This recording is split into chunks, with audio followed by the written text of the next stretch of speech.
Baik. Ini mata kuliah hukum acara. Oke. Kelas B. Betul ya? Baik. Ini pertemuan ke berapa? 11. Nah, jadi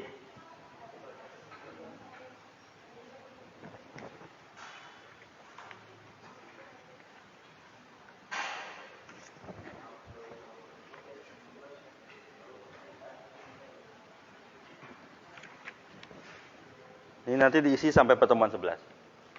Ini buat bukti di kampus aja. Nanti yang di open learning sendiri. Kayak gitu ya. Jadi tolong diisi sampai 11. Oke.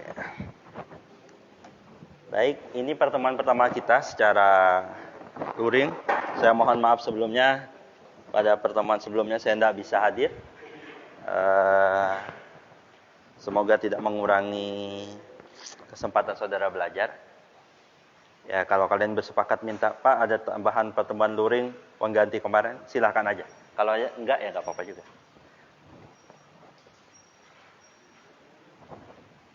Baik. Pertama, ini ada berapa orang ya? Kok dikit kayaknya? Enggak sesuai di absen.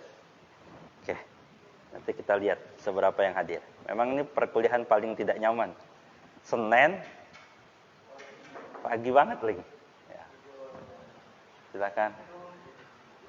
Tapi tidak apa-apa ya. Begitulah konsep menuntut ilmu. Saya ada ngajar itu di kelas malam itu malam minggu. Mulainya jam 7 malam. Coba, itu kelas lebih tidak nyaman lagi. Orang liburan kita kuliah. Nah, gitu. Tapi ya begitulah konsep belajarnya. Dinikmati, semoga apa yang kita pelajari itu nanti bagian dari proses kita jadi lebih baik. Kalau nanti ada yang di sini jadi lawyer, mudah-mudahan lawyer yang baik. Ada yang mau jadi lawyer? Ada yang mau jadi lawyer? Nggak ada. Ada yang jadi hakim yang baik. Ada yang mau jadi hakim? Nggak ada juga. Beneran ini, kalau yang dia niat tapi tidak angkat tangan, ya silakan.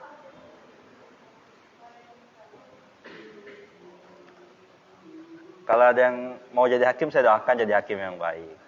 Jaksa, ada yang pengen jadi jaksa? Ada? Pengen jadi apa jadinya? Nggak pengen jadi apa-apa, Pak? Nggak, ya nggak apa-apa juga sih. Tetaplah hidup walau tidak berguna.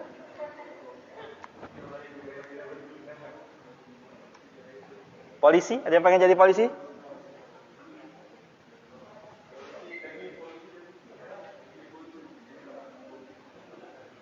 Atau PNS? Pengen jadi PNS? Ada yang pengen jadi PNS? Peluangnya kecil tapi sekarang. Kalau dulu PNS itu pekerjaan yang banyak dicari. Kalau sekarang sepertinya tidak, ya dicari tapi peluangnya kecil. Sehingga orang tidak mengarahkan kiblat ke situ. Saya dulu kuliah di Gajah Mada. Gajah Mada itu terkenal lulusannya pengen jadi PNS. Tapi di mulai angkatan saya itu sudah mulai jarang yang mau daftar PNS. Ya ada, tapi mayoritas beralih ke dunia bisnis. Maksudnya ya jadi legal, corporate. Ya, dia jadi bidang hukumnya di suatu perusahaan. Sebut perusahaan apa? Yang besar-besar? Nah, nanti saya akan carikan teman saya di sana.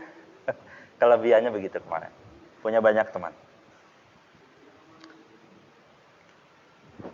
Baik.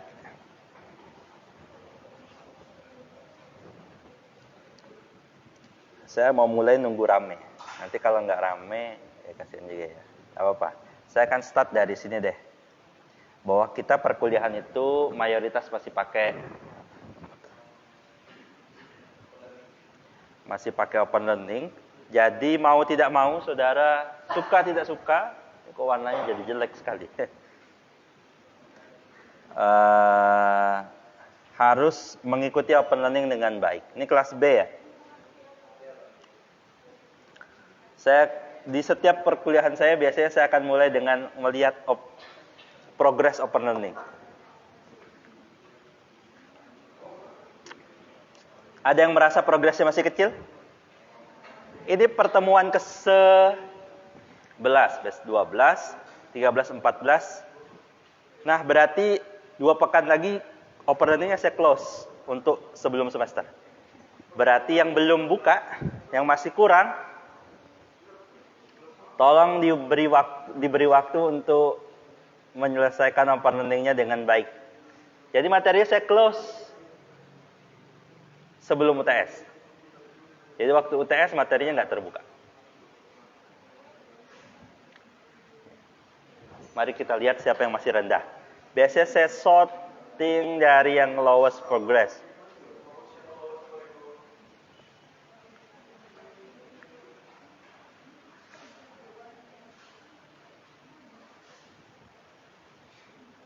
Muhammad Rifki Teddy Alanta. Ada? Nggak ada orangnya. Progresnya 0. Ini orang. Jadi mungkin bagi yang belum pernah kelas saya atau yang sudah pernah kuliah dengan saya itu orang yang strict dengan presensi dan absen. Jadi kalau progresnya rendah, saya dipastikan dapat D di kelas saya. Jadi tolong dipastikan. Kalau yang tidak memenuhi, itu pasti dapat D atau E di kelas saya. Silakan tanya kakak kelas kalian. Walaupun pintar, tapi progresnya tidak memenuhi, tidak boleh ikut UAS, sehingga tidak mungkin nilainya bagus. Jadi progresnya tidak memenuhi, di kelas saya tidak akan pernah bisa. Isma Wardini, ada? Hah? Gak ada? Nadia Andini? Ada? Nadia Andini, aku? Ya. Berapa progresmu ini? Sini lah. Oke ya. Sonia Della Putri? Hardiki Febriandi? Oke. Berapa progresmu ini? Berapa progresnya? Ya. Oke. Masih ada waktu, mayoritas sudah bagus. Masih ada waktu untuk sampai pekan depan ya, untuk buka progres.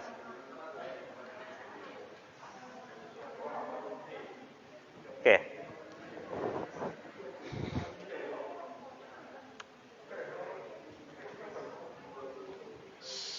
Oke. Saya akan mulai dengan cerita begini. Ada orang bernama Siti, anggap aja nama samaran. Anggap aja ini jalan, dan ini angkot. Anggap aja angkotnya begini ya. Siti naik angkot, jalan sampai sini. Lalu Siti turun dari angkot, dan dia tidak bayar.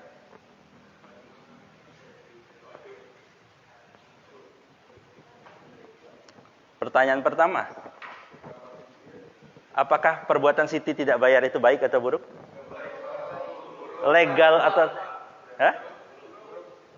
legal atau tidak legal? Ilegal. Salah berarti. Secara hukum salah. Apa dasar hukum? Angkat tangan. Siapa yang mau bicara? Kenapa? Dia tidak melanggar perjanjian. Wan prestasi itu karena tidak melakukan perjanjian, tidak apa? Mana perjanjiannya? Hah? Coba. Nggak ada perjanjiannya. Oke, yang ini bilang nggak ada perjanjiannya. Bilang ini gimana? Ya, kewajiban dari mana? Ya, otomatis. Dari mana orang hukum bilang otomatis tuh? Kata mbaknya satu, nggak ada perjanjian. Perjanjian. Iya. Jadi nggak salah. Tidak salah. Yang ini salah. Nah, apa ya? Bentar. Jadi ini, yang ini dia katakan ini salah. Karena otomatis harusnya naik dia bayar. Dari mana otomatis itu?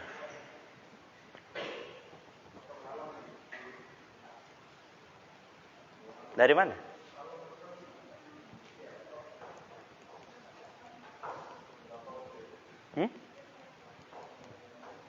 Ada lagi mau jawab?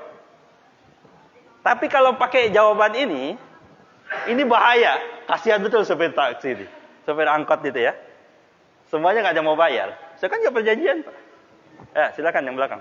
Menurut saya, Pak, Ya. memang di awal tidak ada perjanjian. Ya. Tapi karena kita menggunakan jasa orang dan kewajiban kita untuk membayarnya. Dari mana jasa orang lalu kewajiban kita bayar? Dari mana dasarnya? Iya, dasarnya dari mana? Silakan. Ya, dari mana aturan kalau ada orang ngasih jasa itu kita harus bayar? Saya bukakan pintu. Ini jasa saya. Lalu orang masuk. Baru saya tarik orang duit semua. Harus bayar. Saya cuma tanya, dari mana dasarnya? Ini mahasiswa semester 5 kan ya? Kalau nggak selesai di sini percuma kita lanjut ke depan. Karena cara berpikirnya itu harus orang hukum. Itu bukan, oh baik, iya Pak itu baik, sopan, dan sebagainya. Saya tanya dasarnya apa?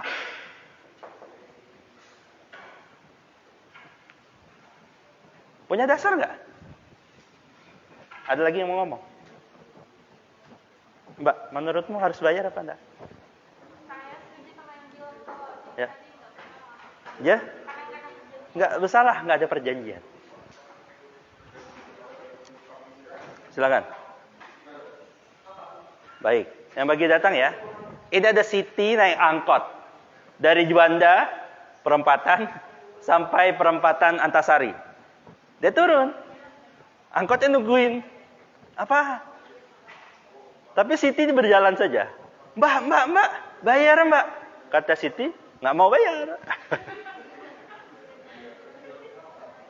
Kata Mbak yang sadar nih, mahasiswa hukum tuh saya nggak perlu bayar.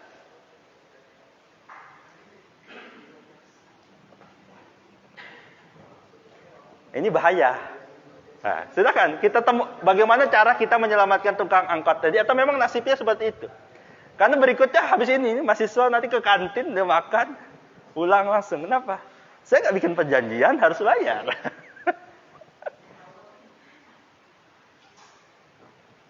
Gimana? Cara kita menyelamatkan tukang kantin, menyelamatkan angkot dan sebagainya. Ada yang mau jawab? Kalau nggak bisa jawab ini berarti rugi dong kita bayar hukum. Serah-serah Siti. Buat apa kita bikin aturan? Serah-serah Siti. Siti ini itu memang apa runner up ya di bawah Arsenal. Siti. Ya gimana? Ada nggak? Mana tim Siti atau tim angkot? Hah? Saudara tim angkot atau tim Siti? Tim angkot, mana yang tim angkot? Angkat tangan. Ya. Gimana bayarnya? Kenapa harus bayar? Ya, dia udah numpang. Sama tadi saya bukakan. Apa dasarnya dia harus bayar ketika kalau pekerjaan saya bukakan itu. Ya, apa?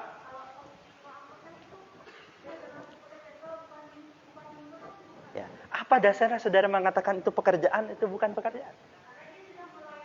Iya, apa dasarnya buat perdagangan itu bukan? Apa? Ada apa? Kenapa? Ada upah. Siapa dasarnya itu harus diberi upah? Hah?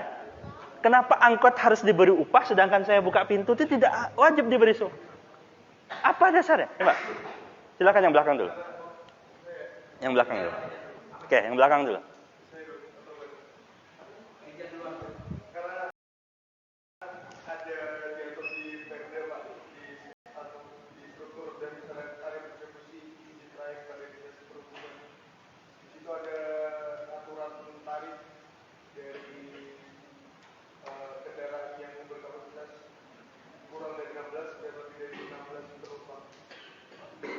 Dia ada tarif. Ngaturnya tentang apa itu? Ngaturnya tentang ini, tarif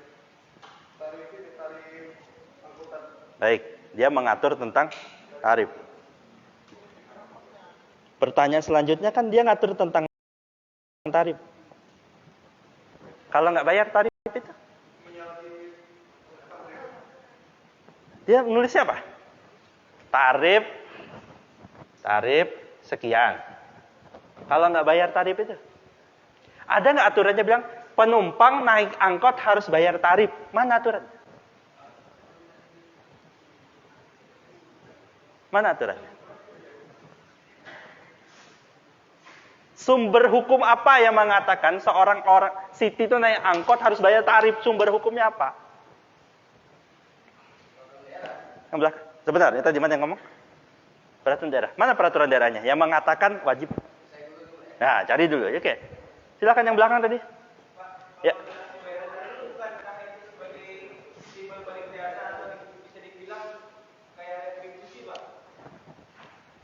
Jasa apa retribusi? Kalau retribusi, ya itu pertanyaan. Ya tarifnya ini muncul karena retribusi. Pertanyaannya lalu kenapa Siti harus bayar? Dasarnya apa? Ini ya, saya ini ngomong sama orang hukum ya. Jawabannya harus hukum, bukan ngomong sama mahasiswa farmasi. Sama, kenapa harus bayar? Ya karena begitu Pak, kan gitu. Kalau jawabannya sama, sia-sia saudara kuliah di Fakultas Hukum. Kalau jawabannya sama dengan anak Fisipol, sama dengan anak farmasi, sama dengan anak perawatan. Saya kenapa gue? Ya, memang baiknya bayar Pak, kasihan tukang angkotnya. Kalau itu jawabannya sama dengan mahasiswa Fakultas Ekonomi, Fakultas Manajemen, Prodi Manajemen. Ya, saya sering menggunakan ini sebagai menyontohkan bahwa malu Fakultas Hukum kalau nggak bisa jawab pertanyaan ini dengan jawaban anak hukum.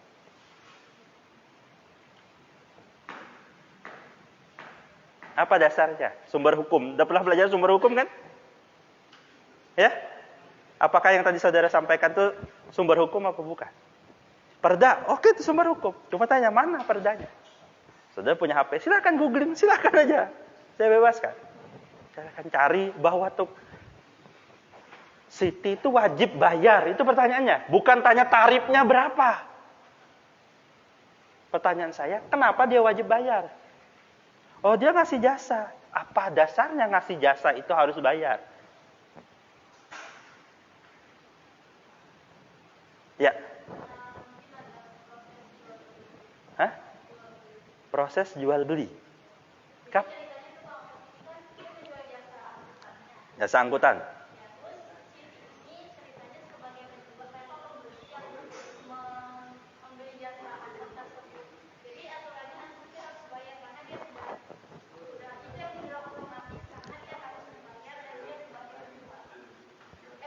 Karena dia, ini ya, jawabannya sama dengan yang otomatis ya.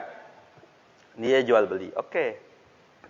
Jadi kalau misalnya Siti nggak mau bayar, ya nggak usah naik angkot. Karena jasa hukumnya jual beli. Kalau nggak bayar, nggak usah. Oke, kita simpan jawabannya. Jual beli ya. Siapa tahu nanti ada kapan lain. Saya kalau ada jawaban yang bilang jual beli, saya tanya lagi yang tadi bilang tidak ada kok. Mbak, dua ini yang belakangnya. Kan tadi bilang nggak wajib bayar. Temanmu bilang itu jual beli Pak. Gimana tanggapannya? Kalau jasa sama jual beli itu kan beda. Apa bedanya? Kalau jual beli ada barang yang ditukar. Kalau jasa ini kan nggak ada barang. Ya, jadi jasa itu nggak bisa dijual.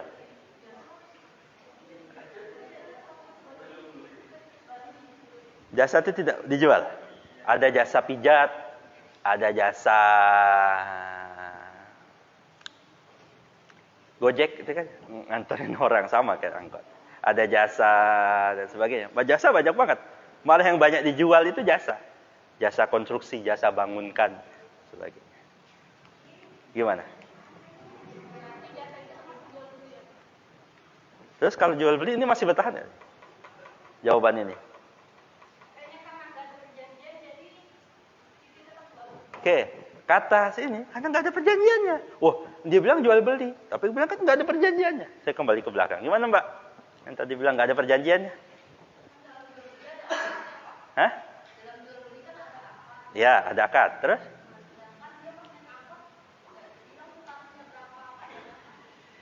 Oke, dia tetap bertahan, tidak ada perjanjian atau bahasa Arabnya akad. Bahasa lain saja itu nggak ada perjanjian. Ya, yang belakang Mbak. Mas, belakang. Saya kan tadi menjual beli jasa. Ya. Ketika si supir angkot menjual jasanya dan si pembeli tidak membayar, maka dasar hukumnya dia bisa kena pasal pokok tindak pidana penipuan pasal 378 tentang pengaduan hukum pidana. Penipuannya apa? Penipuan kan tidak membayar jasa. Iya, dia tidak bayar jasa. Apa bukti bahwa dia itu dia melakukan jual beli? Kata mbaknya dua tadi, yang nggak ada perjanjiannya.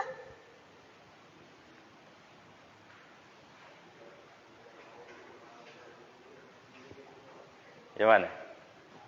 Hanya masalah angkot aja susah ya. Susah kalau kita mikir. Kalau kita cuekin saja ya nggak jadi susah. Oh bikin pisau, kayaknya gitu doang. Kalau ngeliat YouTube ya, oh gitu doang. Banyak yang dilakukan tuh itu doang. Tapi pas kita lakukan, kalau kita pikirkan macam-macam, ternyata tidak semudah itu. Sama kayak gini. Itu kejadian sehari-hari. Tapi hampir semua itu akan bayar ketika itu.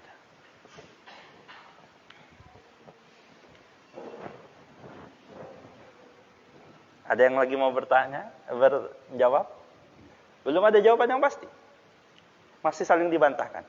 Yang tadi bilang jual beli siapa? Ya. Kata temannya nggak ada perjanjiannya.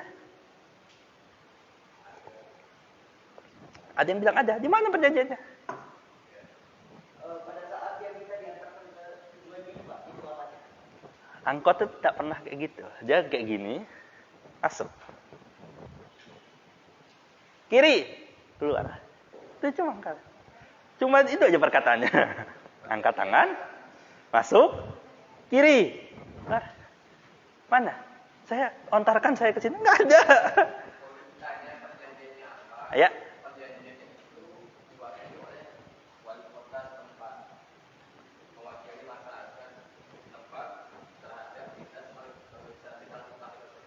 Mana dasarnya?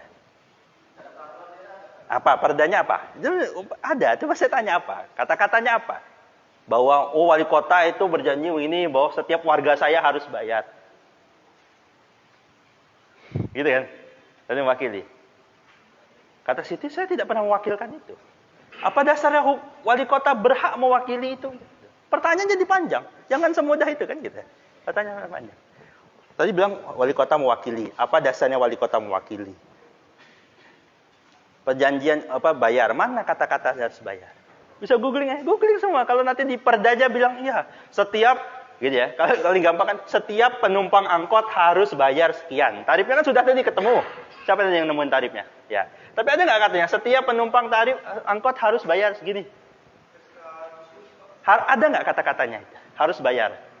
Saya bukan nanya tarifnya. Kalau SK tarif ya banyak. Cuma pertanyaannya kenapa dia bayar? Dari mana? Ya nggak harus kata kalimat bayar, tapi itu konstruk hukum dia harus bayar. Ya dari mana? Tadi kan sumber hukum kan banyak ya. Dari mana? Yang mana? Sumber hukum mana? Ada hukumnya perjanjian katanya. Oh kalau itu perda. Yang mana? Saya tunjukkan. Orang hukum kan selalu gitu ditanya. Oh dia Pak, presiden tuh wajib begini Pak. Mana dasarnya? Ini Pak. Itu. Kalau ya silakan.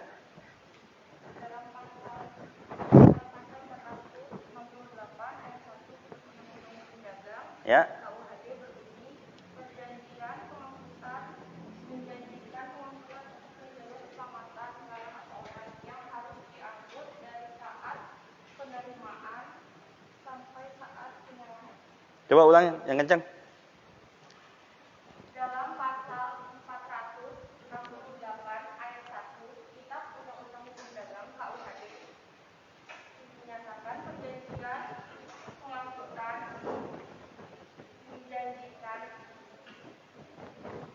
pengangkutan untuk menjaga keselamatan barang yang harus diangkut dari saat penerimaan sampai penyerahan.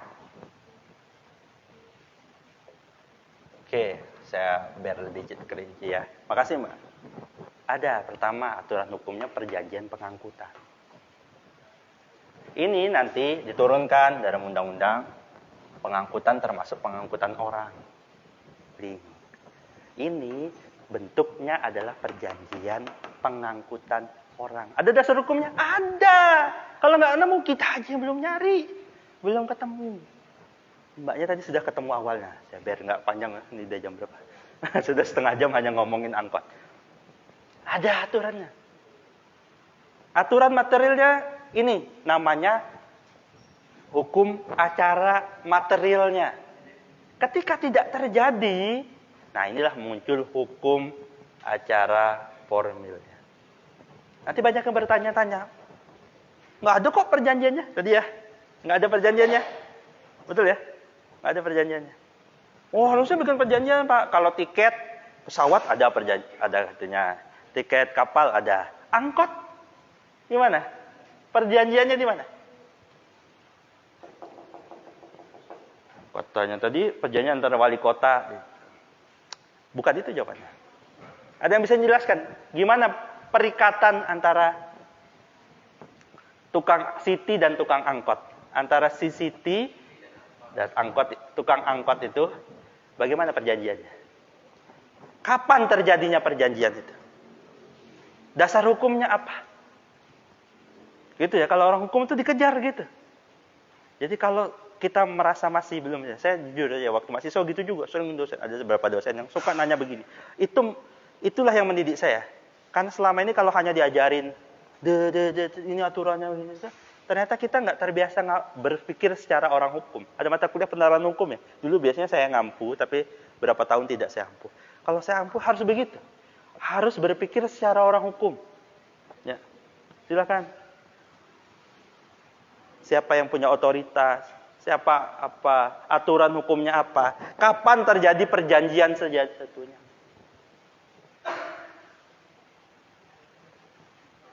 Ada yang tahu? Kapan ini terjadi? Antara Siti dan supir angkot.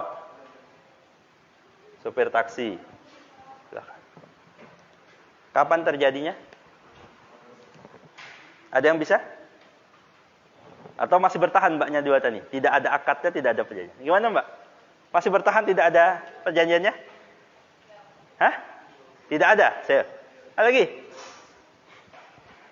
Ada? Ya silakan.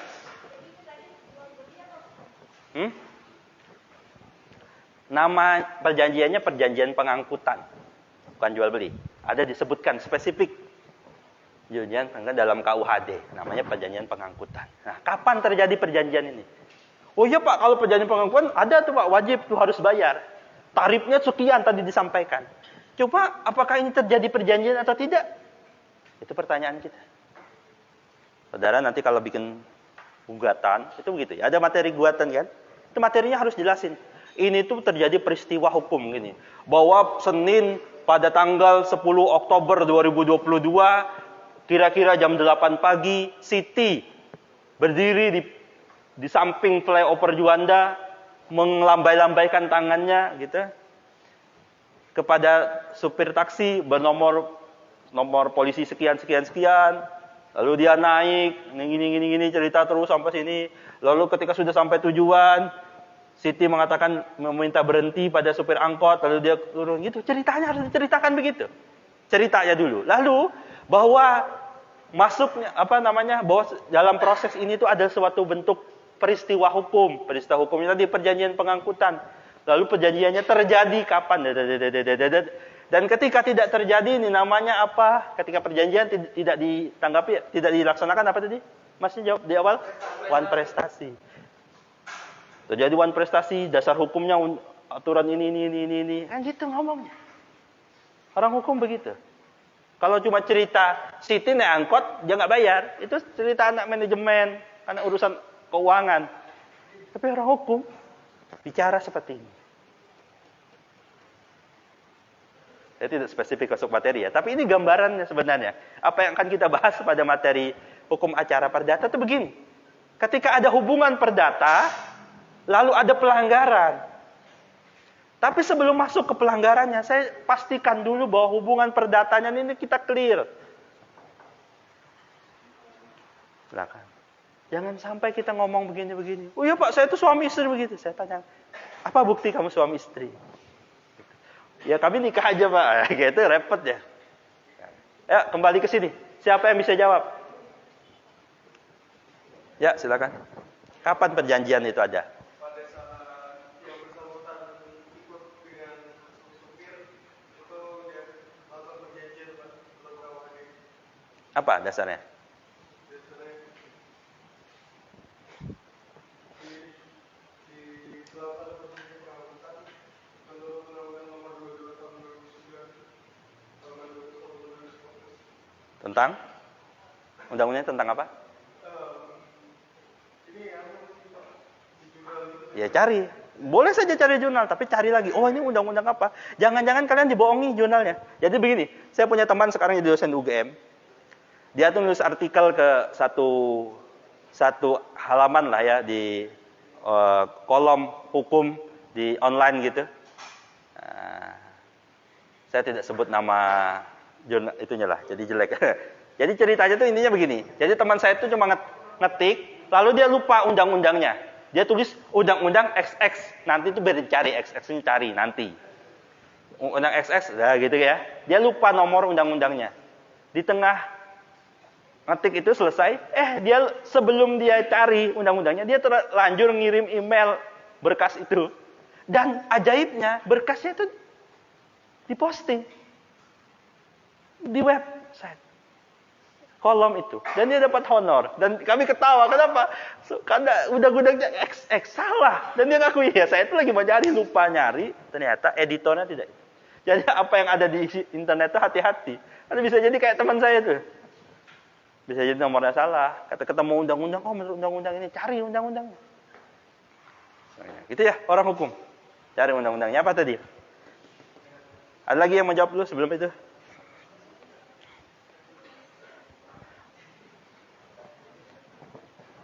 Ada yang bisa jawab? Kapan perjanjiannya terjadi? Mana? Di mana perjanjiannya? Letak perjanjiannya? Yang kita tanggap selama ini perjanjian itu gimana? Gimana perjanjian itu? Kapan terjadi perjanjian?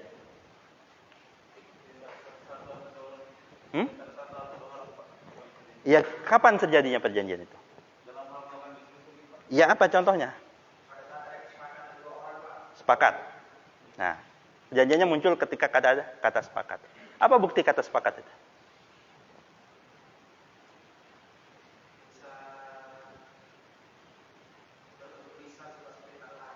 Nah, tertulis dan tangan. Ini ada nggak tertulisnya? Antara Siti dan supir angkot, ada nggak? Ya, nggak ada Pak, betul nggak ada perjanjiannya Pak. Ya. Ya. Dapat secara langsung antara pemangku dan pemilik atau penumpang atau secara tidak langsung dengan menggunakan jasa pengantara yaitu nambah ekspeditur untuk pengangkutan barang atau perjalanan untuk pengangkutan penumpang. Oke. Jadi kapan? Mulai menggunakan jasanya. Ya, kapan dia menggunakan jasa itu? Hah? Secara lisan. Ya. Jadi jawabannya semudah itu. Ketika dia begini dan dia naik, saat itu dasarnya apa? Dasar hukum perjanjiannya ada. Oh, kok begitu tuh diakui apa? Sumber hukumnya adalah kebiasaan. Kebiasaan itu sumber hukum, saudara-saudara. Udah belajar kan selama ini kebiasaan? Semua orang sudah dianggap tahu kalau naik ke angkot, duduk, itu artinya menyetujui bahwa dia akan diantar jalurnya sekian, nomor angkot itu dan nomor-nomornya ya. Ada apa namanya? Saya nggak pernah naik lagi sih. Ada itu-itunya. Ketika naik, itu secara kebiasaan sudah diakui, mengakui suatu kesepakatan. Maka saat itu perjanjian lisan, walaupun tidak ada lisannya ya, perjanjian tidak tertulis itu terjadi. Gitu cara konstruk hukumnya. Kesepakatannya kapan? Ketika dia naik. Ada perjanjiannya? Ada. Jadi mbak-mbak yang mengatakan nggak ada perjanjiannya. Perjanjian itu bukan hanya perjanjian tertulis. perjanjiannya ada. Secara tidak tertulis. Bentuk perjanjian apa? Perjanjian pengangkutan. Diatur tentang apa? Dia diangkut untuk sampai tujuannya. Ketika dia tidak. Dan atas dasar perjanjian pengangkutan ini, supir angkot menarik tarif. Di angkotnya sudah tertulis tarif sekian. Atau itu secara tidak tertulis juga. Tarif itu bisa tidak tertulis. Pernah makan di kantin itu ada tulisannya? Nggak semua kan? Ada yang nggak tertulis. Tapi kita terima aja. Suruh bayar berapa? 20.000 Pak. Kenapa? Itu kesepakatan. Jangan hati-hati kayak tadi. Oh pokoknya nggak ada perjanjiannya, bebas ngapa-ngapain. Enggak. Kita itu terikat. Setiap satu orang terhadap orang lainnya ada perjanjian-perjanjian yang bentuknya tidak terikat. Bisa jadi tertulis, bisa jadi tidak tertulis. Bisa jadi namanya tersebut dalam undang-undang atau tidak. Tapi kata itu sudah jadi satu perikatan. Istilah yang lebih digunakan dalam KUH Perdata namanya perikatan. Perikatan itu bisa bersumber dari perjanjian. Perikatan itu bisa bersumber dari klaim sepihak tanah. Banyak tanah itu kan diklaim. Mayoritas tanah kita itu kan kita klaim. Ini saya tanami. Nanti saya laporkan ke pemerintah bahwa saya sudah nggarap tanah ini sekian tahun. Ini tanah saya. Kan gitu mayoritas tanah-tanah yang ada di masyarakat itu. Tanah, hutan, dia buka, dia kelola, dia apa. Itu namanya perikatan yang lahir karena klaim. Enggak semuanya buruk. Ya. Pengangkatan anak misalnya. Penetapan ahli waris itu kan semuanya klaim sepihak. Tapi dia secara hukum boleh, dia jadi satu perikatan. Perikatan juga muncul, perikatan-perikatan yang lain. Sehingga ketika perikatan itu bentuknya perjanjian, nah tadi ya spesifik bentuknya perjanjian, ketika tidak dipenuhi namanya adalah apa Mas? Wan prestasi. Lalu ketika ada perikatan lain, perikatan itu muncul karena ada perbuatan yang tidak baik. Bukan berdasarkan perjanjian. Perikatan itu disebut perbuatan melawan. Intinya semuanya itu perikatan antara pihak satu dan pihak dua. Kalau bikin perjanjian, nanti ketika perikatan itu tidak dilaksanakan, namanya wan prestasi. Tapi ketika tidak ada perjanjian, maka dia bisa muncul perikatan namanya perbuatan melawan hukum. Wah, ngapain dia bikin perikatan? Karena ada konsekuensi hukum. Saya tanya lagi deh. Saya hapus dulu nih ya. Ada pertanyaan dulu di sini? Sampai sini ada pertanyaan? Apa yang saya ajarkan ini kan sudah diajarkan semua oleh dosen kan? Cuma kadang mahasiswa itu tidak mengkonstruk pemikirannya dengan apa yang dipelajari dahulu. Maka tugas dosen itu tidak sekedar ngasih materi. Materi itu banyak di internet tuh bisa cari tadi ya. Tapi bagaimana mahasiswa bisa menggunakan penalarannya sesuai dengan logika hukum. Oke, sampai sini ada pertanyaan dulu. Kita sampai jam berapa ya?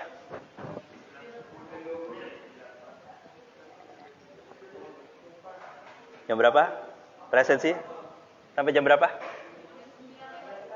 Lewat berapa? 10.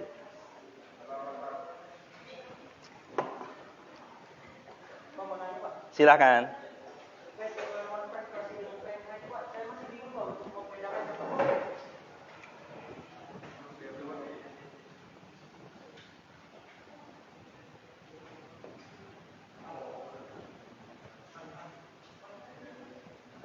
Oke,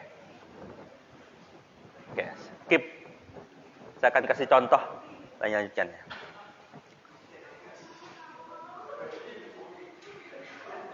Ada satu mobil dikendari oleh orang bernama Fizi.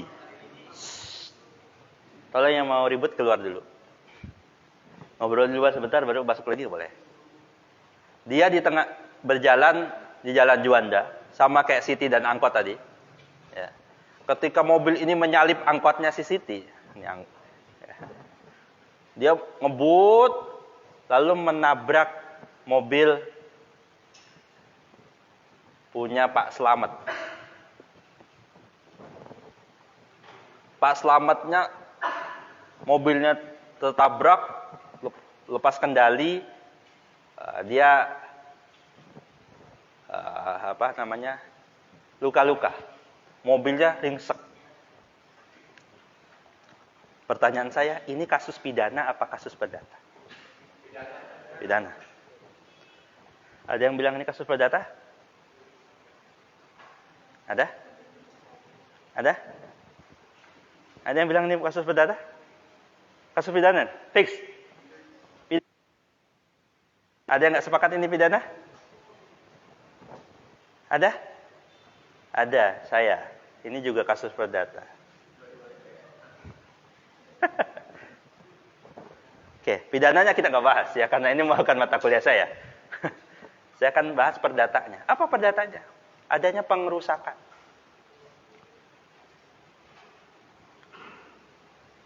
Ya, pengerusakan. Pengerusakan di mana, Pak? Dasar hukumnya. Nah, itulah yang disebut dengan nama PMH. Perbuatan apapun yang secara nanti bisa dilihat dia merugikan pihak lain secara ilegal, itu hanya akan ketemu dengan dua perkara. One prestasi,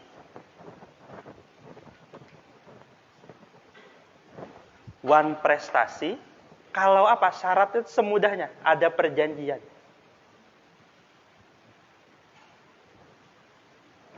Pak, tolong ini ya, antara si A dan si B. Pak, tolong bikinkan saya rumah bentuknya seperti ini. Nih. Si A minta si B bikinin rumah. Tapi yang dibangun, ini kan satu lantai nih. Yang dibangun itu 2 lantai. Lebih bagus ya dibanding yang diminta. Lebih bagus. Apa yang terjadi? Namanya juga one prestasi. Karena mintanya kan segini. Walaupun lebih bagus ya contohnya. Kalau lebih jelek kan pasti ya. Lebih baik. Lebih baik itu tetap tidak sesuai perjanjiannya. Perjanjiannya diminta bikinin yang begini. Gitu ya. Makanya yang lebih baik itu belum tentu, kelihatannya lebih baik itu belum tentu baik ya. Gitu ya. Kayak filter kamera HP itu kan gitu ya. Pas keluar kok kayak gini beda. Gitu. Nah, ya, di filter apa begini gitu ya. Ternyata hasilnya tidak sesuai. Ini one prestasi. Adanya pelanggaran. Adanya sesuatu yang tidak dilakukan sesuai perjanjian. Oh, dia sudah bangunin begini, tapi si A nggak bayar. Itu juga si A yang melanggar. Segala yang berbentuk perjanjian, ya, itu ketika dilanggar namanya one prestasi. Karena di sini ada kata-kata prestasi. Prestasi ini bukan juara lomba, ya. Juara kicau burung itu bukan.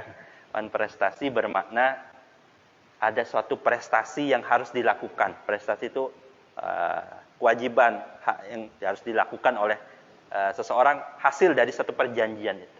Jadi apapun yang berbentuknya perjanjian, ketika dilanggar dia akan masuk ke one prestasi. Di luar itu, mudahnya, berarti dia masuk PMH. Tadi, si Pak, siapa namanya tadi? Slamet itu kan, mobilnya rusak. Ini mobilnya remuk. Gimana dia minta ganti rugi? Memang dalam kasus pidana nanti ada. Tapi dalam perdata juga bisa diajukan. Mintanya apa? Perbuatan melawan hukum telah meragukan naik mobil menabrak tadi, sehingga kerugiannya ini. Kerugian mobilnya ringsek, sehingga dalam kasus PMH ini dia meminta ganti rugi.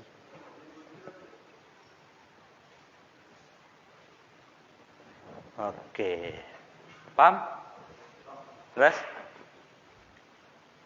Sampai di sini harus clear dulu. Walaupun kasus pidana, kasus perdata itu banyak, awalnya akan bermula dari ini ya, nggak jauh-jauh dari ini. Lalu nanti ada spesifik kasus-kasus tertentu. Ya silakan yang di belakang.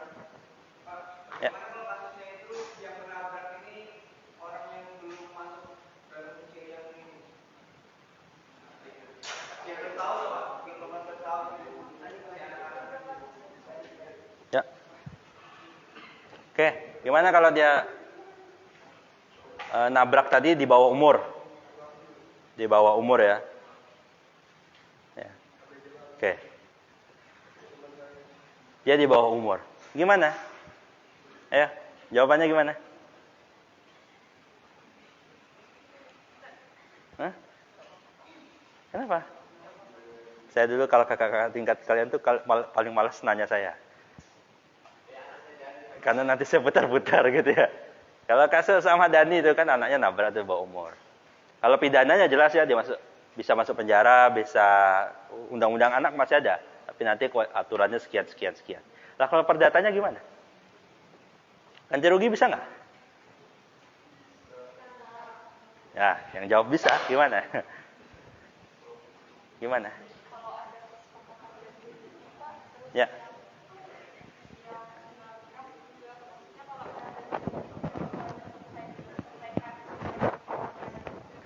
Oke, itu kekeluargaan. Satu, kekeluargaan. Kalau nggak mau, diurus apa ini? Gimana itu? Bukan kasus pidana nih ya, ini kasus perdata. Gimana? Ya, perdatanya. Ada lagi? Hah? Sama kekeluargaan. Kalau tidak selesai dengan kekeluargaan. Si Fizi ini kan masih anak TK ya. Ini nabrak kan Fizi ya.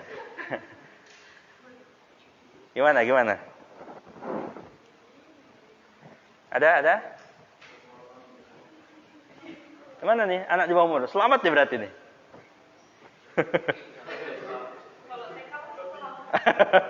Ya, nggak bisa dia bawa mobil dia. Gimana? Ada yang bisa jawab?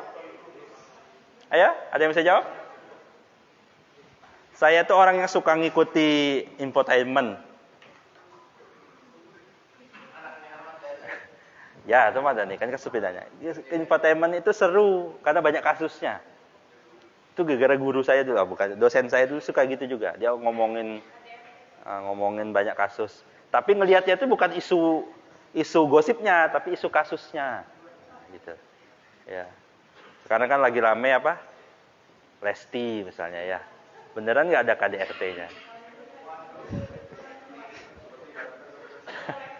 Nah, gitu ya. Nah, ini gimana nih? Balik nih, ke bawah umur nih gimana? Nanti kita masuk ke dalam apapun ini, itu ada pertanggungjawaban. Kalau orang yang dituntut itu tidak memiliki kewajiban bertanggung jawab, maka dia tidak bertanggung jawab. Tapi anak bawah umur bisa. Nanti juga bisa lari ke orang tuanya. Kalau suami misalnya, suami nabrak, ya, suami dan istri itu dalam aturan kita tuh hartanya gonogini. Gonogini itu maksudnya harta bersama. Jadi hartanya istri bisa diambil.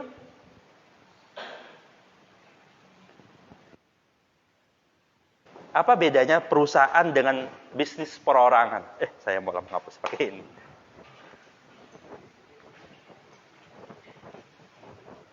Misalnya ada, ya, nyari nama tuh jangan dari absen.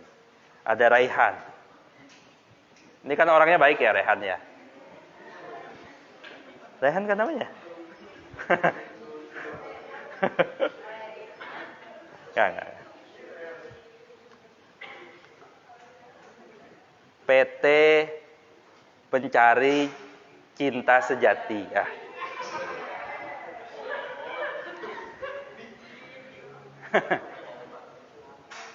Baik. Rehan ini pribadi. Ya. Silakan.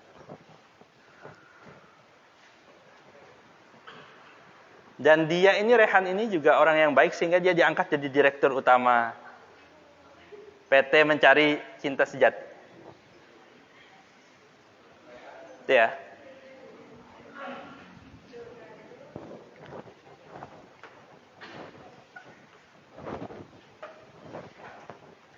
Rehan ini menikah. Siapa nama istrinya? Intan lah. Anggap saja itu ya.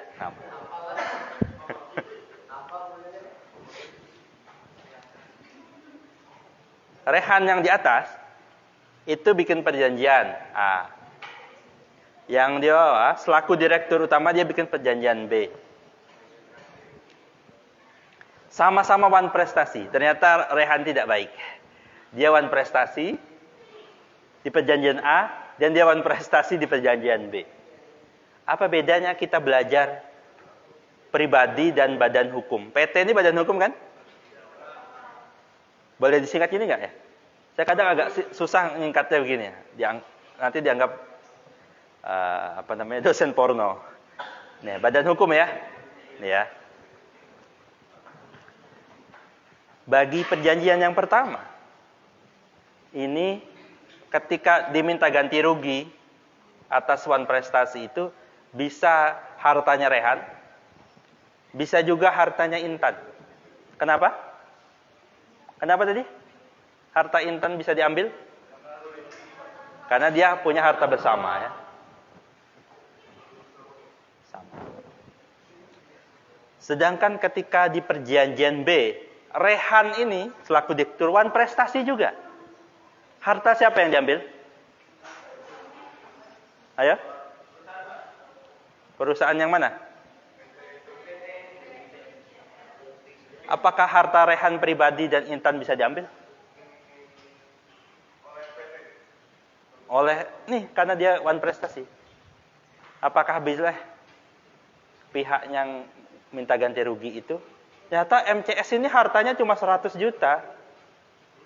Sedangkan nilai kerugiannya itu 200 juta. Betul-betul tidak baik Rehan ini ternyata. Apakah kekurangan 100 jutanya kan udah diambil nih. Apakah kekurangan 100 jutanya boleh diambil dari harta Rehan dan Intan? Intan tetap memberikan karena bagi dia Rehan baik.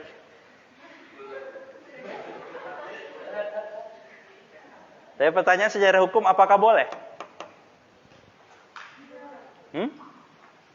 Apakah boleh? Boleh. Siapa yang bilang boleh? Siapa yang bilang boleh? Boleh. Kenapa? Oke. Jawaban situ. Satu. Ada lagi? Ada yang bilang boleh dan apa alasannya? Atau bilang tidak boleh? Apa alasannya? Segampang itu kan ya? Jadi tadi kan kita ngomongin yang gampang-gampang kan? Ini tidak rumit. Gimana? Ini tidak serumit kasus Sambo yang harus lari kemana-kemari itu. Ini simple saja. Gimana? Apakah hartanya si Rehan dan Intan itu bisa diambil? Untuk menutupi ganti rugi PT Mencari Cinta Sejati? Boleh atau tidak? Bisa atau tidak? Kok diam? Mana presensinya? Mana presensinya? Sudah semua? Presensi? Mana presensinya?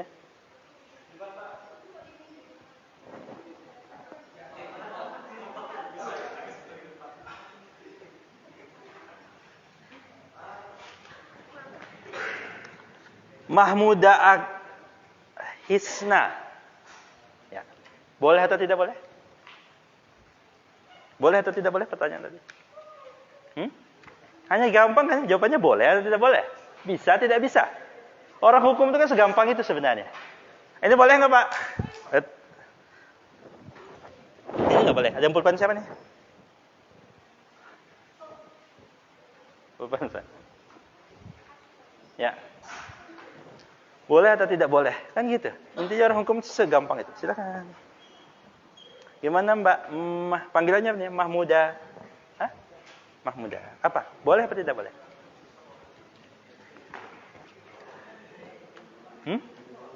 Boleh atau tidak boleh? Boleh.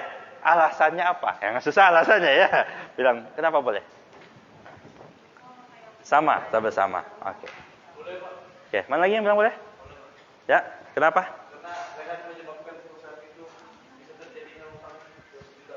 Oke, karena dia harus bertanggung jawab ya, direktur. Sebagai direktur dia harus bertanggung jawab. Ada lagi?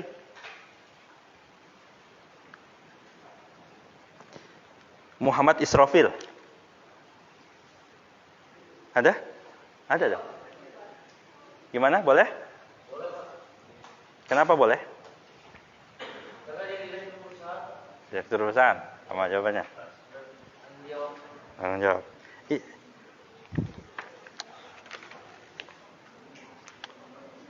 Billy Valdez. Ya. Mana? Boleh apa tidak boleh? Kata harta bersama. Ada nggak yang jawabannya tidak boleh? Ada yang jawabannya tidak boleh? Atas sepakat jawabannya boleh? Boleh tidak boleh? Jawabannya tidak boleh. Jawabannya tidak boleh. Teng toh. Kenapa tidak boleh? Belum.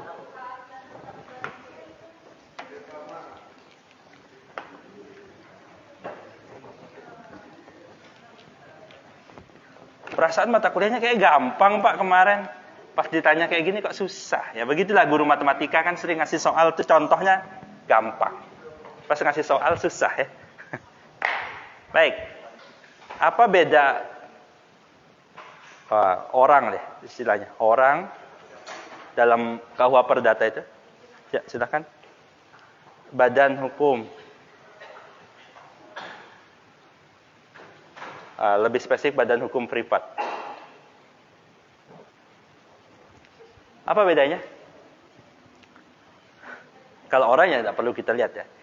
Badan hukum ini ada sesuatu. Dia bukan makhluk. Bukan makhluk hidup. Ya, bukan jin atau sebagainya. Sesuatu bisa berbentuk PT, bisa koperasi, atau apapun itu yang menurut aturan undang-undang disebut badan hukum. Yang disetarakan. Setara. Dengan siapa? Dengan orang. Apa maksudnya setara? Oh berarti dia bisa naik angkot, bukan? Si A, sebut saja Andi, bikin perjanjian utang piutang dengan Budi. Ya, nama paling sering dipakai orang. Andi dan Budi. Ini boleh? Boleh bikin perjanjian ini? Utang? Boleh? Boleh. Lalu Andi bikin perjanjian hutang piutang dengan PT Bank apa ya? Bank itu. Bank apa? Bangkrut, ya, anggap saja namanya bangkrut. Bangkrut, ini namanya ya, krut itu. Nah, apakah boleh? Boleh? Banyak sekali terjadi di bank mana utang piutang kan? Andi ngutang dari bank itu. Kenapa boleh? Karena PT ini disetarakan dengan orang. Bangkrut punya direktur utama namanya jangan Rehan. Namanya Pak Rugi. Ya. Anggap saja namanya Pak Rugi. Pak Rugi ini adalah orang yang mewakili perusahaan untuk tanda tangan, untuk berbicara, untuk ngasih laporan. Kenapa? Karena yang ini sesuatu ini tidak bisa ngomong dan tidak bisa tanda tangan. Dia hanya diwakili oleh direktur utamanya. Jadi si bangkrut ini dia diwakili oleh Pak Rugi untuk melakukan perjanjian dengan Andi. Pertanyaannya, apakah ketika Rugi ini selaku direktur itu sedang mewakili dirinya atau mewakili banknya? Di saat ini, dia sedang mewakili banknya. Sehingga tindak apapun yang dilakukan oleh bank itu, yang harus bertanggung jawab adalah banknya. Ini, badan hukumnya. Bukan pribadinya. Jadi walaupun Rehan tadi baik, kembali ke kasus tadi, Rehan tidak bisa diambil hartanya. Paham? Ngerti? Ya. Ada lagi pertanyaan?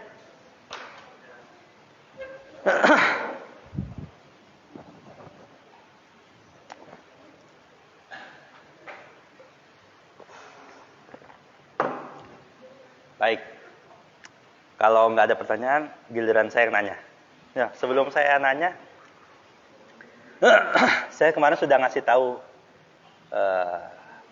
itu ya, PJ kelasnya ya, bahwa saya akan nanya tentang materi yang sudah dibahas. Ada materi 1 sampai 10. Sudah ya, disampaikan ya? Ketua PJ kelasnya yang sudah ya? Oke. Saya kasih waktu 5 menit untuk melihat materi 1 sampai 10. Pilih satu saja. Pilih satu ya. Di antara materi 1 sampai 10. Yang saudara paling ngerti. Ya. Paling ngerti. Dan saudara bisa menjelaskannya. Karena bagi nama yang saya tunjuk nanti akan maju ke depan dan menjelaskannya kepada teman-teman saudara. Dan saudara-saudara berhak bertanya padanya sampai ngerti. Oke? Jadi makin lama dia ditanya kan makin berkurang kesempatan saudara akan maju ya. Oke. 5 menit. Satu materi atau pertemuan? Ya, satu pertemuan saja, satu pertemuan. Ya, itu kan modulnya per pertemuan ya. Satu pertemuan saja yang saudara cari, yang saudara sangat paham. 5 menit dimulai dari sekarang. Sekarang 8, di sini 8.38, berarti 8.43. Saya akan minta saudara menyampaikan.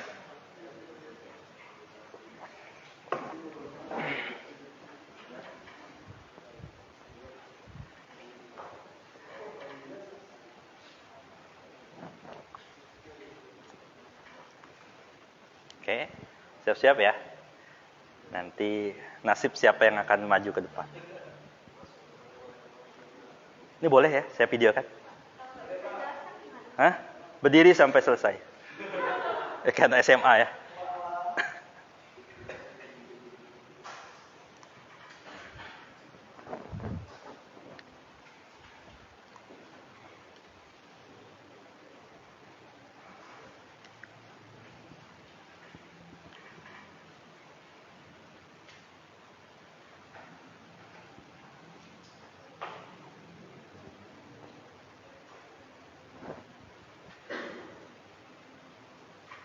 Oke, sesi penyiapan diskusi.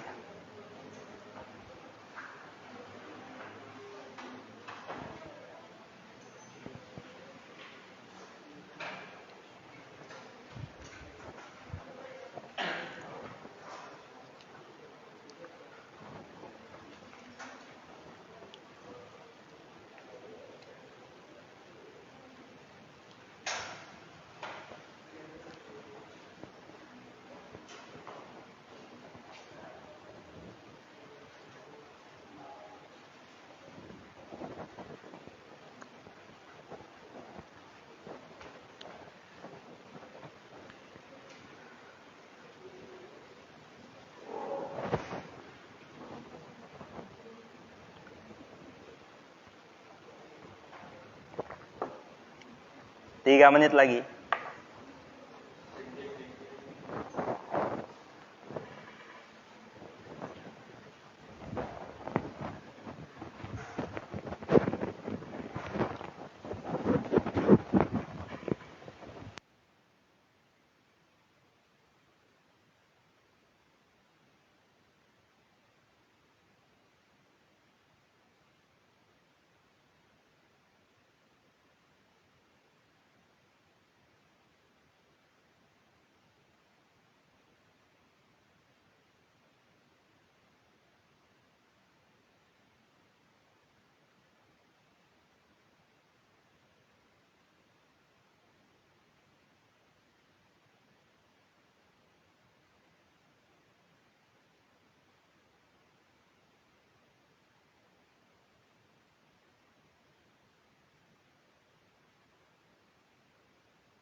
yaitu seperti adanya nama tergugat, pihak yang membantu,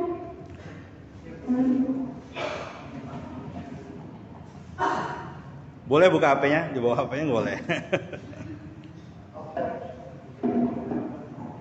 sampai di situ saya. Oke. Sip, sampai di situ. Tepuk tangan dulu.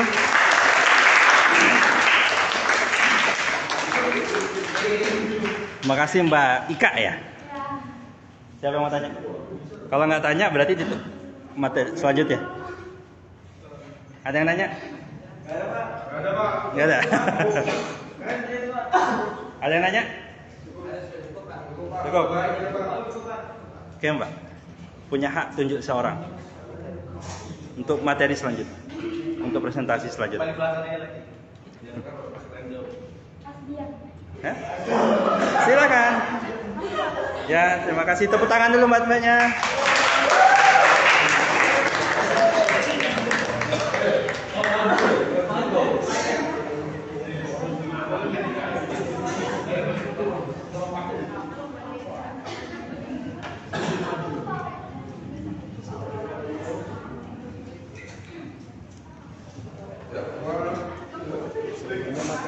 Pakai mic. Materi berapa?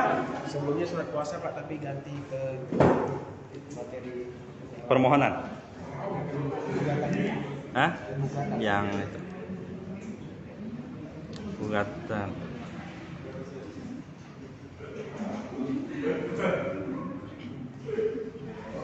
Ya, assalamualaikum warahmatullahi wabarakatuh.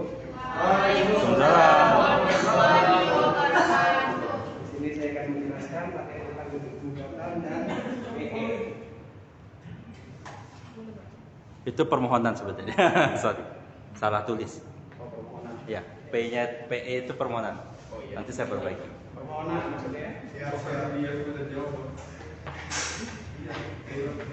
Pengertian gugatan yaitu suatu cara untuk mendapatkan hak yang dikuasai orang lain atau yang dilanggar orang lain melalui pengadilan. Surat yang dibuat oleh pengertian daripada penggugat yaitu seperti surat yang dibuat oleh penggugat pihak yang merasa hak atau kepentingan hukum dilanggar atau dirugikan ditunjukkan ke PN disertai permintaan memeriksa dan memutus agar tergugat dipaksa memulihkan hak menggugat yang dilanggarnya serta memenuhi kewajiban lainnya akibat dari dilanggarnya hak penggugat tersebut.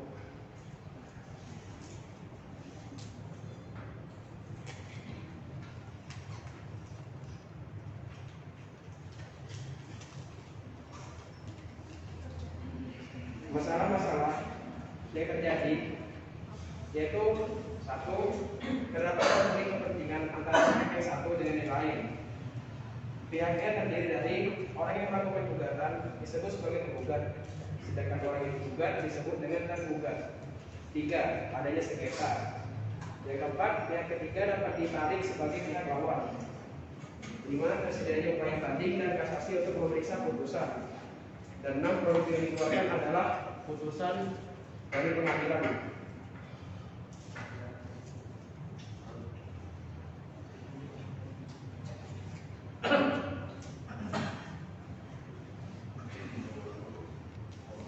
Selanjutnya, saya akan menjelaskan tentang permohonan.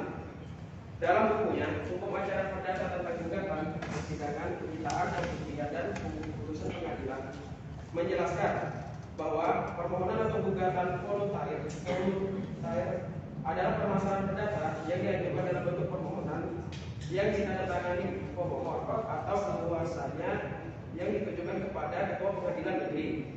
Sementara soal gugatan, yang menjelaskan bahwa gugatan mengandung sengketa di antara kedua belah pihak atau lebih.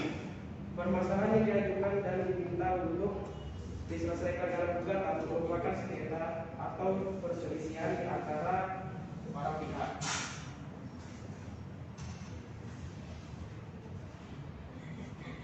Mungkin sekian penjelasan dari saya. Baik. Jika ada pertanyaan, Monggo, ada yang bertanya atau tidak? saya persilakan. Jika tidak, saya langsung akan akhiri sesi penjelasan ini. Ada yang bertanya? Ya, kalau lebihnya saya mohon maaf. Wassalamualaikum warahmatullahi wabarakatuh. Terima kasih atas kerjasamanya mendengarkan.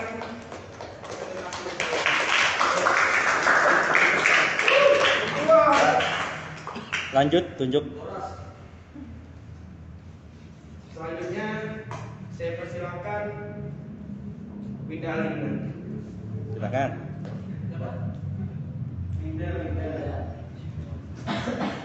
Oke.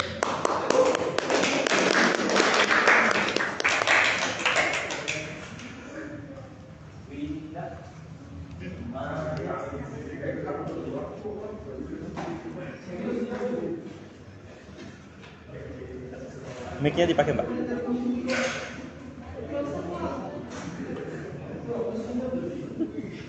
Materi apa?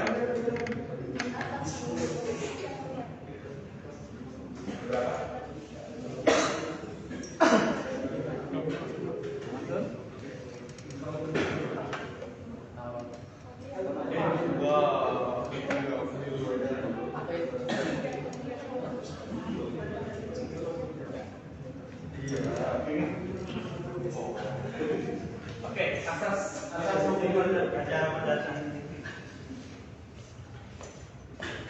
Asas asal hukum perdata. 1. Hakim bersifat menurut terdapat suatu adidim berbunyi nemo apabila tidak ada perkara maka hakim tidak ada. Peradilan tidak boleh menolak, memeriksa dan mengadili suatu perkara yang ditujukan pada dalil bahwa berbeda atau kurang jelas, melainkan wajib untuk memeriksa dan mengadilinya.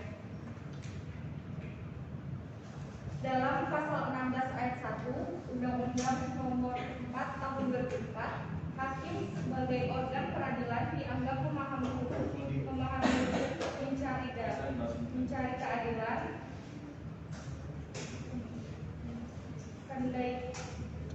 Andai kata ia tidak menemukan hukum tertulis, ia wajib menggali hukum tidak tertulis untuk memutuskan berdasarkan hukum sebagai seorang yang bijaksana dan bertanggung jawab penuh pada Tuhan Yang Maha Esa, diri sendiri, masyarakat, bangsa dan negara. 2. Hakim bersifat pasif. Di dalam gugatan, isi gugatan ada 3 hal, yaitu identitas, posita, dan petitum. Hakim bersifat pasif dalam hal mengakhiri sengketa. Apabila para pihak sengketa mengakhiri sengketa, apabila para pihak sepakat mengakhiri sengketa, maka hakim tidak dapat menghalangi.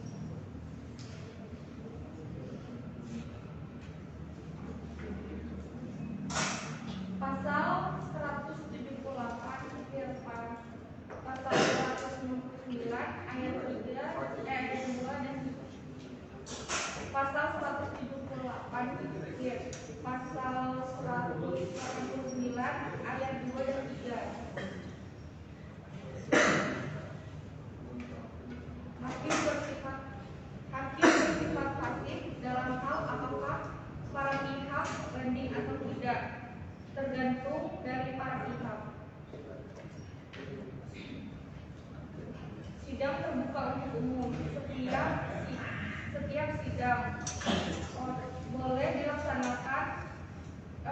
Setiap sidang boleh disaksikan oleh semua orang untuk memungkinkan masyarakat memantau jalannya persidangan sehingga hakim berlaku objektif.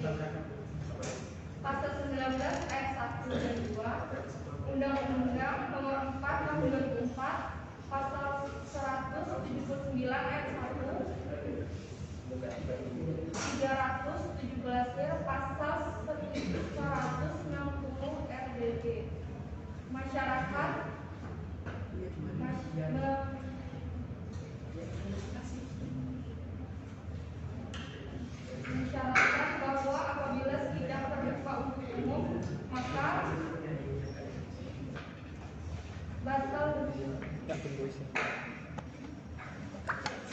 Pasal 19 Undang-Undang Nomor 4 Tahun 2004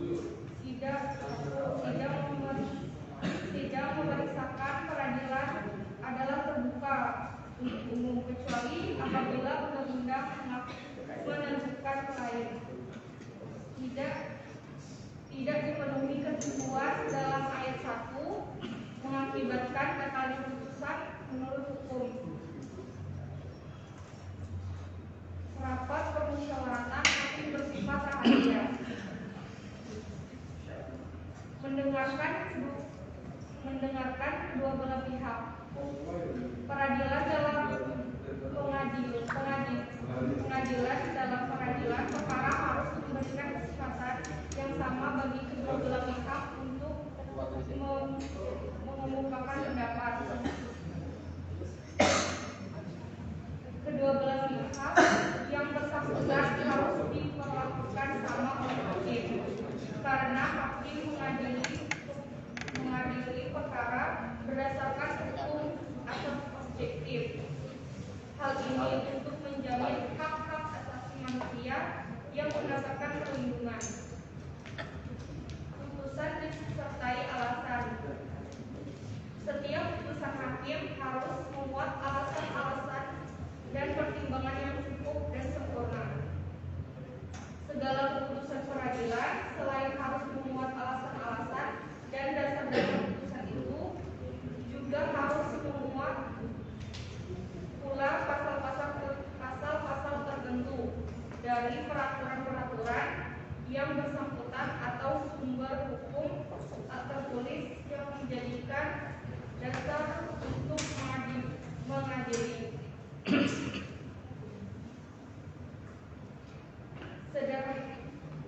Sederhana, cepat, dan biayanya ringan. Sederhana yaitu cara yang jelas, mudah dipahami, tidak berbelit-belit. Cepat menunjuk pada jalannya peradilan, banyak formalitas merupakan hambatan bagi jalannya peradilan. Perkara tertunda bertahun-tahun karena saksi tidak datang atau orang pihak bergantian tidak datang. Bahkan perkara dilanjutkan oleh para ahli waris. Biaya ringan maksudnya agar tidak memakan biaya yang banyak. Sekian kasih.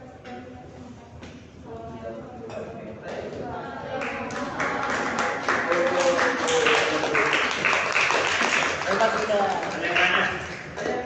Kalau enggak saya. Ada yang nanya?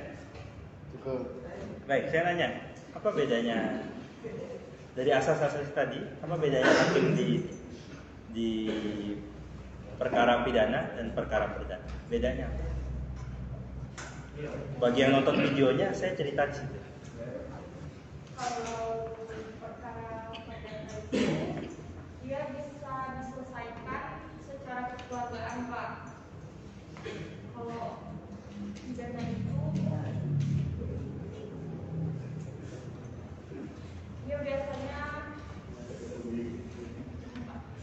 Biasanya yang biasa aja. Biasanya gimana? Nanti kasih tanya.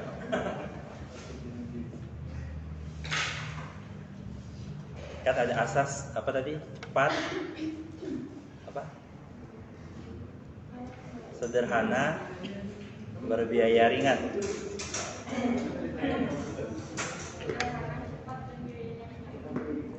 Memang kalau berperkara itu bayar. Tergantung kasus apa ya? Kasus apa yang bayar, kasus apa yang enggak? Berarti korupsi Pak bayar. Gimana? Karena ada biaya di situ. Paling ayam gratis. Gimana? Itu kan di kasus di perkara perdata ini ada biaya, tertulis biaya ringan. Apa itu biaya?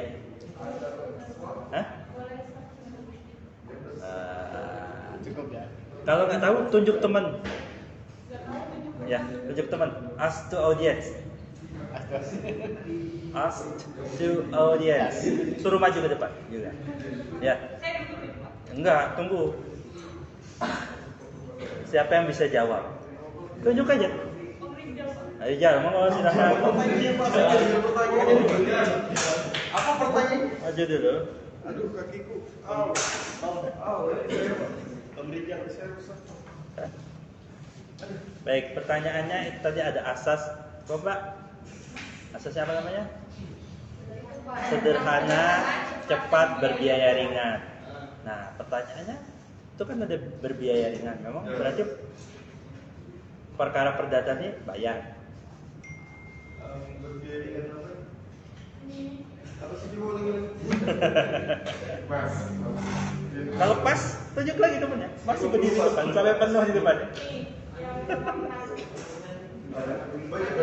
Ada sederhana, cepat, berbiaya ringan. Jadi apa sama Bapak tanya, kalau misalnya, apa tadi Pak pertanyaannya Pak? Kan biaya ringan, berarti ada bayarannya. Itu biaya apa? Atau itu biaya apa? Berarti apa perkaranya bayar? Apa bayar hakimnya? Administrasi. Atau apa? Bayar denda Pak. Hah? Bayar denda. Apa? Denda apa? Denda. Kamu tilang. Biaya apa? Biaya. Saya nggak terlalu baca gitu. Apa? Saya nggak terlalu baca. Nah, kalau nggak tahu, ya berarti memang nggak ada cerita. Saya memang nggak cerita. Nggak ada di materi itu. Tunjuk, ada sih sebenarnya kalau dilihat di videonya.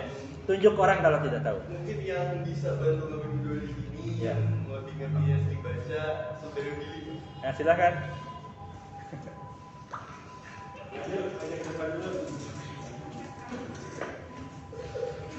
Pagi dua.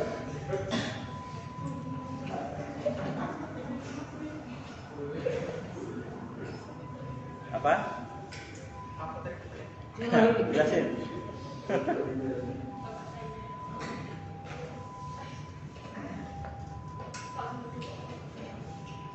Sederhana, cepat, berbiaya ringan. Biaya apa? Cepat, berbiaya ringan. Biaya apa? Dalam persidangan.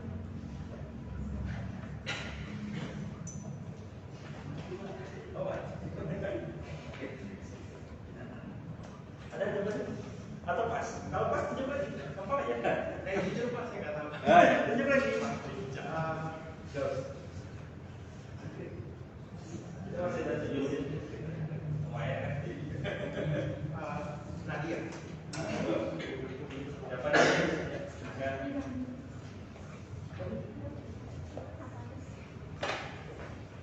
Apa langsung pas? Apa? Biaya yang dapat dijangkau oleh masyarakat, tapi tidak mengesampingkan tetap teliti mencari kebenaran dan keadilan. Pertanyaan bukan itu. Pertanyaan apa? Pertanyaan bukan itu kan? Pertanyaannya itu kan yang di nomor 6 ada sederhana, cepat dan biaya ringan. Biaya ringan itu maksudnya agar tidak memakan budget ini. Ya. Nanti dengarkan biaya. Pertanyaannya itu biaya apa? Apakah pengadilan itu bayar? Ya Pak, maksudnya itu persidangannya cepat, biaya ringan itu maksudnya semakin persidangannya lama-lama gitu kan, waktu yang lama, Ya. biaya yang dikeluarkan juga semakin besar gitu Pak. Biaya apa itu? Biaya makan. Pengadilan kan misalnya pengadilannya lama tuh ditunda atau besoknya lagi kita datang lagi ke pengadilannya, mungkin itu maksudnya. Biaya apa? Berarti berapa biaya operasional kita? Bukan itu. Bukan itu. Jadi biaya apa? Ada lagi? Spesifiknya bukan itu sebenarnya. Ya itu masuk, tapi ada satu lagi ya. Pertanyaan saya, kan ada biaya. Biaya apa sebenarnya? Pertanyaannya spesifik apa? Pengadilan itu bayar. Tapi gampangnya. Kan ada biaya tuh. Apakah pengadilan itu bayar? Karena ini banyak yang miss nanti. Berarti nyogok hakimnya dong bayar. Bayar pengacara. Biar pengacara. Bukan itu. Ada lagi? Nggak ada? Mbak? Bisa jawab? Kalau enggak, tunjuk orang lagi. Tunjuk aja, nggak apa-apa, cari teman. Boleh nggak sampai depan tunjuk lagi boleh. Tunjuk aja berdiri sampai semua. Gimana? Tunjuk siapa? Nah silakan. Akmal yang mana? Ada 2 ya? Akmal apa? Mau nggak silakan? Akmal. Ya. Silakan jawab. Ya, tahu. Tunjuk. Jujur. Bagus, bukan aku. Bagus, Pak. Bagus. Ayo kaki di perpustakaan terus. Ayo.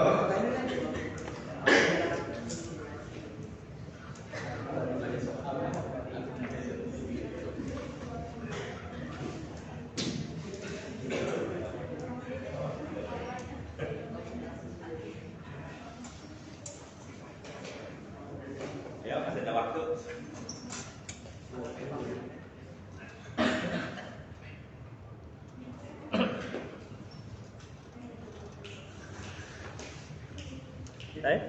Ada?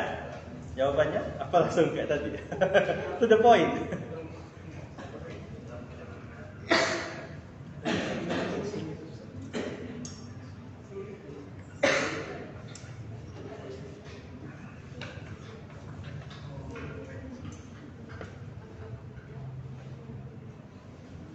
Pak, tadi pertanyaannya tentang biaya ya? Ya, biaya apa? Biaya persidangan ya Pak? Ya tanya, apakah sidang itu bayar? Menurut saya sih Pak, kalau dalam persidangan itu mungkin bayar itu pasti ada Pak. Bayar itu meliputi misalkan seperti administrasi, mungkin untuk biaya acaranya juga Pak. Ini nggak pakai mungkin. Ya, spesifik apa? Bayar apa? Ya itu Pak, kalau dan saya untuk administrasi sama ini Administrasi apa yang harus dibayar? administrasinya itu. Kan udah bayar pegawai negara semua, udah dibayar, udah digaji oleh negara. Iya. Yang dimaksud biaya perkara Pak yang Apa itu? biaya perkara. Ya apa? Biaya perkara apa? Biaya apa aja? Biaya yang dibayarkan orang pas di pengadilan untuk menangani perkara. Ya buat apa itu? Buat uangnya buat apa itu? Untuk ya Biar apa? Buat gaji hakim? masuk Buat apa? Uang itu? Makanya kan ya? Kan udah digaji sama negara. ya itu uangnya masuk kas negara. Hah? Nggak tahu juga uangnya. Gimana uangnya? Masuk kas negara. Oh masuk ke bukan. Biayanya ini kalau yang saya cari biayanya itu meliputi pelaksanaan sita, pemeriksaan setempat, sumpah, penerjemah, dan eksekusi. Itu Pak, meliputi biaya tersebut. Ya salah satunya itu. Jawabannya sebenarnya begitu. Jadi perkara itu bayar. Perdata itu bayar. Pidana tidak bayar. Kenapa? Ya nanti namanya biaya perkara. Namanya biaya perkara. Pembayar biaya perkara. Biaya perkara itu bukan buat gaji hakim, bukan buat bayar pengacara, bukan. Tapi buat pertama administrasi cetak-cetak itu dibebankan ke pihak. Kenapa? Itu kan tugasnya pihak. Kenapa harus negara yang bayarkan? Ya. Jadi cetak-cetak itu pertama. Yang kedua pemanggilan para pihak. Memanggilnya nggak pakai pos. Petugas pengadilan langsung datang ke rumahnya, membawa surat dan harus ditandatangani. Kalau orang yang nggak ada ya pulang lagi. Minggu depan dipanggil lagi. Iya kalau tempatnya dekat. Kalau saya ngecek biaya perkara pemanggilan untuk saya biasa sidang di PN Tenggarong. Itu kalau ke Tabang, tahu Tabang? Ada yang dari Tabang? Biayanya 1,2 apa ya? 1,2 juta sekali pemanggilan. Itu biaya itu yang dibayar. Biaya transportasi untuk menyerahin. Nanti ada lagi kalau sita. Ada apa? Siapa yang bayar Pak? Nah, yang bayar itu penggugat. Yang kalah. Yang penggugat, orang yang menggugat. Nanti mintanya di akhir kalau baca yang Kalau yang gugat kalah? diminta di gugatan itu minta tergugat membayar ya, salah satu petitumnya meminta tergugat membayar biaya perkara.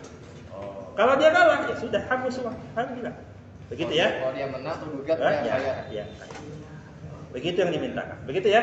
Terima kasih. Baik, terima kasih semuanya. Tolong dadah-dadah dulu. Ya, kembali lagi kita di kuliah berikutnya ya. Nah, hari apa? Jumat. Kamis. Jam berapa? Siang jam 9. Siang. Di sini. Pas sama? Ruangannya sama?